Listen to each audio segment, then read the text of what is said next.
ব্রাহ্মণবাড়িয়ার বিজয়নগর উপজেলায় এক লম্পট বাবার লোভে শিকার ৯ বছরের এক অবুঝ মেয়ে শিশু। ঘটনাটি সে ১৩ জুলাই শনিবার ভোর ৫টায় উপজেলার পত্তন ইউনিয়নের ফুলবাড়িয়া গ্রামে ঘটে। মেয়েটি রাত ৮টায় ব্রাহ্মণবাড়িয়া জেলা সদর হাসপাতালে ভর্তি হয়ে বর্তমানে উক্ত হাসপাতালের গাইনি বিভাগে চিকিৎসাধীন রয়েছে। অভিযুক্ত লম্পট ব্যক্তি উপজেলার পত্তন ইউনিয়নের ফুলবাড়িয়া গ্রামের মইনুদ্দিন শাহ ছেলে শাহাবুদ্দিন শাহ। শিশু মেয়েটির মা জানান, ভোর ৫টায় তার স্বামী লম্পট শাহাবুদ্দিন শাহ ঘুম থেকে উঠে বর্ষার পানিতে মাছ ধরার জন্য মেয়েকে ঘুম থেকে তুলে বাড়ি থেকে বের হয়ে পার্শ্ববর্তী ফুলবাড়িয়া সরকারি প্রাথমিক বিদ্যালয়ের পাশে জগন্নাথপুরের নির্জন স্থানে নিয়ে মেয়ের মুখ বেঁধে ধর্ষণ করেন।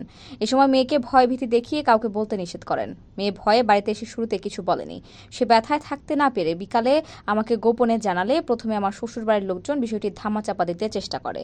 মেয়ের অবস্থা খারাপ হলে চিকিৎসা করাতে চাইলে আমার স্বামী পালিয়ে যায়। আমি আমার মেয়ের সাথে এমন ঘৃণিত কাজের বিচার সহ এর সাথে যারা সহযোগিতা করে তাদের সহ সবার সর্বোচ্চ বিচার দাবি করছি।